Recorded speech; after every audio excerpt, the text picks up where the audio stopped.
Ladies and gentlemen, welcome back to another edition of Dark Powerrr, where we cover everything that happens on AEW Dark Elevation and, of course, NWA Powerrr. Now, before we get started, I want to remind you guys, hit that like button, comment, share, subscribe if you have not already. It allows us to keep doing what we do for you, which is reviewing all of this wrestling for you guys. So I'm in a weird catch-22 this week.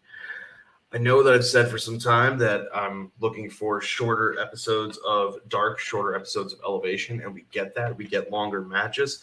But at the same time, there wasn't that much that stood out to me from Dark. Elevation, yes. Dark, not so much. But we did get some storyline progression, and we did get a lot of nice setup on Dark for Dynamite, which is something that I appreciated. So let's get straight into it. One of the things that stood out to me on Elevation was the tag match with Butcher and Blade. This one was a really nice tag match. It was short. It was sweet. It got the job done. But I got to say one thing that was really, really nice about it was just how big the crowd popped for Butcher and the Blade. I think this was filmed in Cincinnati, but man, that was a really, really great response from the crowd. Love to see that for Butcher and Blade, our number 3 ranked tag team. I think they're going to be somebody who, a team that gets a shot sooner rather than later against our new tag team champions, the Lucha Bros. Not because they are going to be winners, but because they are a good heel team for the Lucha Bros to knock down as one of their first few title defenses. Speaking of tag teams, another thing that stood out to me was the returning Anna Jay teaming with Ty Conti. We had little Tay reunion happening here. This was a nice match. It's good to see Anna back in the ring. She had a singles match on Dark that went pretty well. On Dark, she's going to win the singles match. Will get attacked by, I think it was Bunny, and then Ty will make the save. They're continuing to build the feud out between TJ and Penelope and Allie. So that's something that I like to see. I like to see that cohesiveness and the storytelling. I wonder if, and I know we've gotten some rumors that there will be new championships debuted for AEW. I'm wondering if they will be women's tag titles. That will be something that is interesting to see. There's also the rumor that they're going to be trios titles for the men. Let's see. I mean, hey, why not both? No. We don't want to get too many titles too quickly. But it would seem as though women's tag titles are a potential thing. We did have the Deadly Draw tournament last year, and there are a lot of teams that are slowly being put together. TJ, we have Penelope and Bunny. We have Diamante, potentially. Maybe she has a team with Kiera Hogan. They are together in real life. Diamante has been missing a partner since Ivelisse was let go. We have Kylan King and Red Velvet, who did pretty well in that NWA Women's Tag Team Tournament that was part of Empower, so we'll have to see. But one match that definitely stood out, and for me is probably the match of the show, is Lee Moriarty taking on Daniel Garcia. Now, we did get reports, I think it was after this match, that Lee Moriarty is officially all elite. He did get a contract offer. He did accept that offer. And this match is a great example of why. He is an incredibly talented technical wrestler. He has a lot of skills, a lot of talent. He brings a lot of charisma to the ring, to his matches. I'm looking forward to see what they do with him. I'm definitely looking forward to seeing what they do with him. He's somebody who can start racking up wins on Dark, on Elevation, can start getting into the TNT title picture. It's somebody who, if they want to go with some kind of technical submission faction led by Daniel Bryan, Lee Moriarty would be perfect for that. Absolutely perfect. He had a great showing in that six-man match at Ring of Honor's Death Before Dishonor. Check out our review that will be coming out soon, if not already. By the time this video is posted, I will be on that with Ness and a little bit of a surprise for you guys.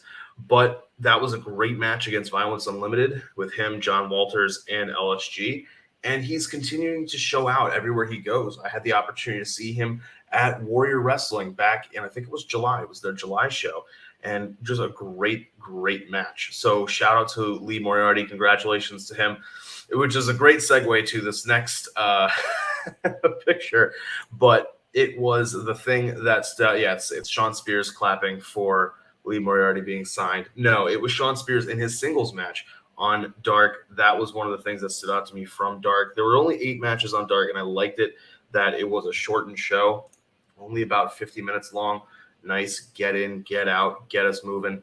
And one of the things that's nice about it is we do have some storyline continuation, because on Dark, we have a conversation between, starting us off, we have a promo battle, sort of, between Layla and Jade. They're going to be meeting each other at Dynamite on Wednesday, but in the interim, they will each have singles matches on Dark. We kind of know where that's going, but it's good to have that cohesion, because later in the main event, when Layla Hirsch takes on Kylan King and beats her, she's going to have Jade Cargill, who shows up and attacks her afterwards.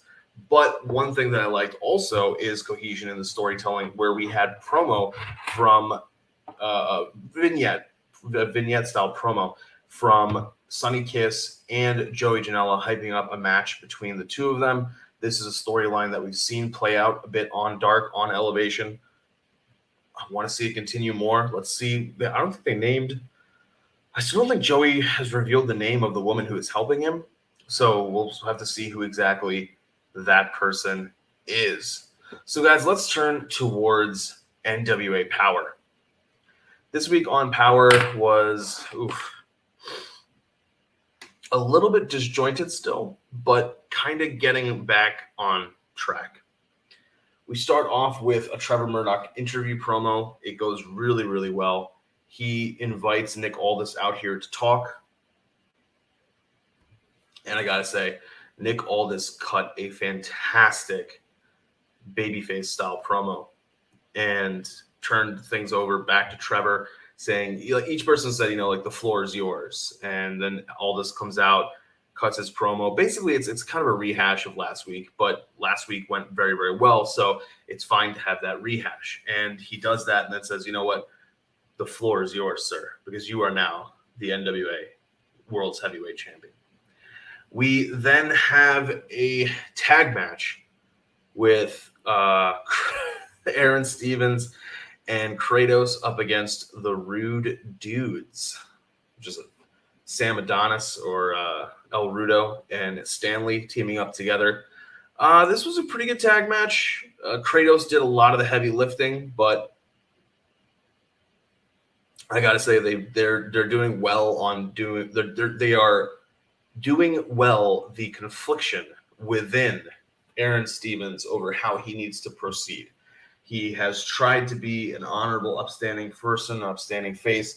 It's sort of worked out for him, but it sort of has not at the same time. So the question's got to be, what is he going to do going forward? After this, they are both at the interview desk. Kratos, before Stevens can really talk, is just like, hey, you got to unleash the beast. You got to do it. And after he steps away, Stevens points out that nobody has spoken to him really like that except for his trainer, Killer Kowalski. May he rest in peace. Killer Kowalski, he's passed away. But it was a nice moment. We're continuing to get good development with Aaron Stevens, which is all that I can really ask for. Powerrr, when they do storylines well, they knock them out the park. The problem is when they let it get disjointed, it's hard to salvage. And right now, at least, they are doing a very good job of helping us see where this Stevens and Kratos thing is going, the issues that were between them, the journey that we're being taken on. All of it has been done pretty well.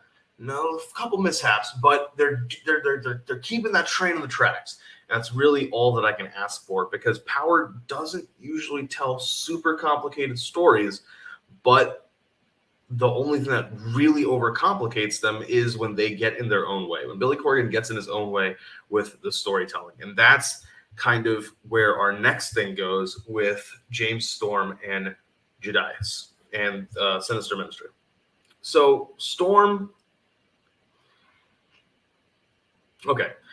So this is a little weird because Jedias wins that battle royal. Storm loses the title match, his opportunity to Chris Adonis for the NWA National Champion. Adonis remains champion. Then Jedias calls out Storm for some reason, and they kind of get into it. Well, not Jedias, but Mitchell on behalf of Jedias, and they kind of get into it. Now this week, Storm is saying, if you want a problem with me, we can have a problem. We can have whatever match you want, but in order to have the match, you need to put that opportunity on the line. Makes sense, right? Like, why would I give you the match unless I can get something in return? There's really no benefit to Storm for taking the match. So it makes perfect sense.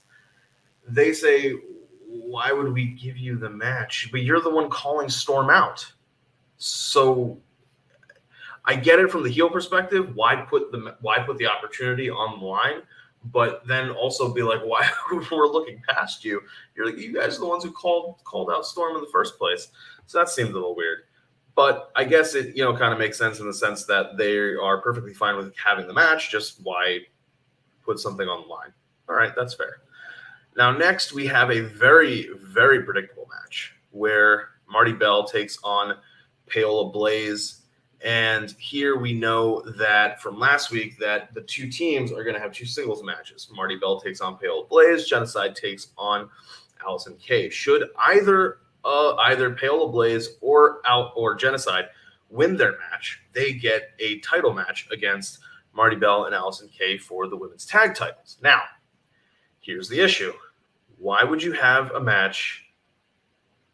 Why would you, build this up for a 2-week thing if Paola can easily win the opportunity this week? And that kind of tells us who's going to win this match. As I said last week, it would be kind of an interesting little twist in the tail to just have Paola be the one who pins Marty Bell and just erase that Genocide Allison Kay match. You can give us something else. That's fine. But what's the tendencies? That's the thing. You need to break from your tendencies sometimes. And the tendency in wrestling is to punt the transformative moment until the very end, and then we shift into the next gear of the story. It kind of makes sense sometimes to break that tendency and give people something out of the norm. It would have been cooler if Paola gets the pin over Marty, particularly because Paola is the one who kind of started this whole thing by running her mouth against Marty. On top of this, either Genocide's going to flat out beat Allison Kay, or they're going to cheat anyway to get the win. Just let Paola win now, or have them cheat now, and then we can move on with our lives. But I guess, if you're doing TV tapings, you want to make sure that you have matches to fill that time. One other thing of note is that Melina is on commentary. Does not do that great of a job on commentary. Really unfortunate. But either way, she's on commentary, and they reference everything that happened with Adonis. She kind of vaguely is like, oh, yeah, I know I followed Chris Adonis for a long time, and I really like him. So I'm sort of allied with him. And they ask her if she's going to be in Strictly Business. She's kind of playing coy about that and basically insinuates that she has a problem with Camille, which, we've seen before. And because of that, bam! This happens. Camille comes out of nowhere after the match and blasts Melina and is like, if you're going to talk shit, I'm going to hear you. And I don't know. We'll see if there's going to be some kind of infighting with Strictly Business, which I doubt. But anyway, we have a so I might go a little out of order here, but we have a promo with Pope, JTG, Colby Carino. Pope does a really, really good job of telling me something without telling me anything and being kind of confusing in his wording, which is a classic Pope thing to do. So Mae Valentine's asking him, or sort of asking him, what are you going to do with that title opportunity? And he basically, what exactly? He says that he is an honorable, upstanding person, so he is not going to challenge Trevor Murdoch from behind. He's not going to try to cash in this title opportunity at any point in time. And when Murdoch's not ready, he's going to be an upstanding person. So he says the conundrum, but he says Trevor Murdoch is still having doubts and still in a conundrum, because the conundrum is not the fact that Pope isn't going to challenge Murdoch up front. It's the fact that Pope's going to challenge him at all, which doesn't make sense, I guess. Like, Pope is basically saying, hey, Murdoch has to think, or Murdoch knows that he can't beat me, and that's the conundrum, not the fact that I'm going to challenge him out of the blue. It's just the fact that I'm going to challenge him at all. That doesn't make any sense. Murdoch just beat 1,044 day-long reign Nick Aldis. Why would he think that you would be able to beat him? It seems a little weird, but especially the way Pope worded it, it just was very, very confusing. And you're just like, oh, wow, Pope said something that sounded kind of cool. That was basically it. Colby Corino and JTG talk about their tag team match that they're going to get against Hawks Aerie. And JTG has a little bit, like, Colby's clearly a heel, and he's kind of, he is working this promo as a bit of a heel. And JTG kind of is going with the flow, which seems a little weird considering JTG is a face. And then we have Kiera Hogan and Chelsea Green, who come over to have a conversation. This gets a little sidetracked because they bring up Chelsea losing to Camille. This happens. I had to see it, so you have to see it. That's basically why I saved this screenshot. But Chelsea's definitely doing the hot mess thing, and then afterwards, Kiera, points out that she didn't appreciate what Mickie James said about her during her match last week, and maybe they're going to have something down the road. We'll see exactly what happens with that. We have a this match was a bit of a mess. So this is a triple threat contenders match for who will be the next contender to Tyrus's TV title. It's Scion versus Jordan Clearwater versus Jeremiah Plunkett. Each man has a manager, which adds to the confusion. The match itself is not bad. However, the ending is what's very confusing, because Scion, they note that Scion and Jordan Clearwater are kind of on the same team. They both are kind of working with Idol, who, lest we forget, is working with and for Tyrus. Scion puts Clearwater into a single leg Boston Crab with Black G's distracting the ref. Idol comes out of nowhere with a loaded fist, cold clock Scion. Jordan Clearwater pins him for the win. So Jordan Clearwater is now the number one contender to the TV title. This is weird for a number of reasons. One,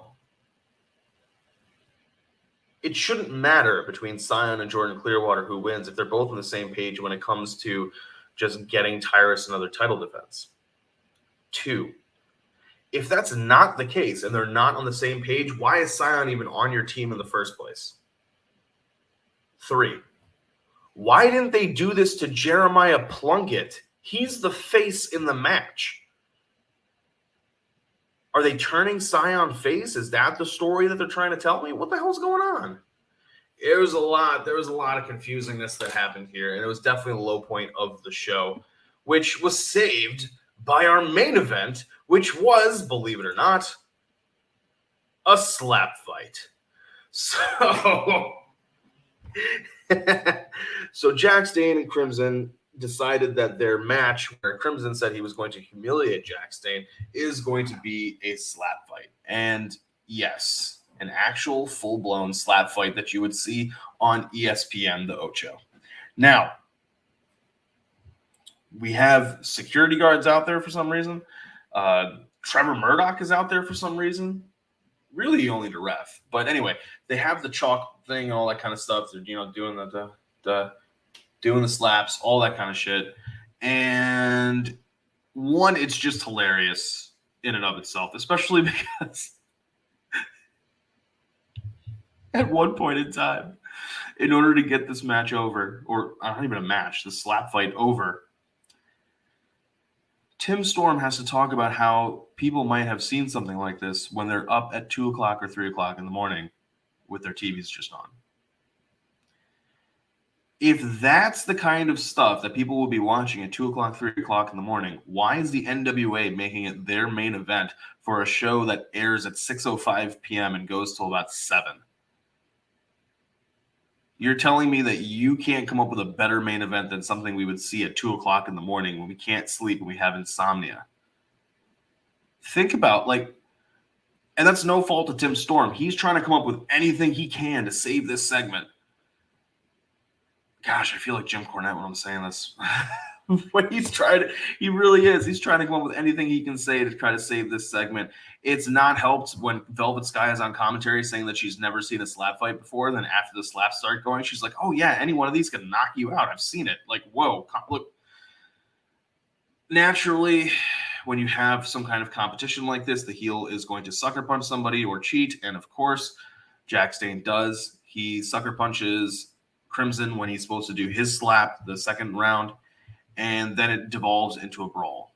And we have Jack Stain doing a showdown with Trevor Murdoch.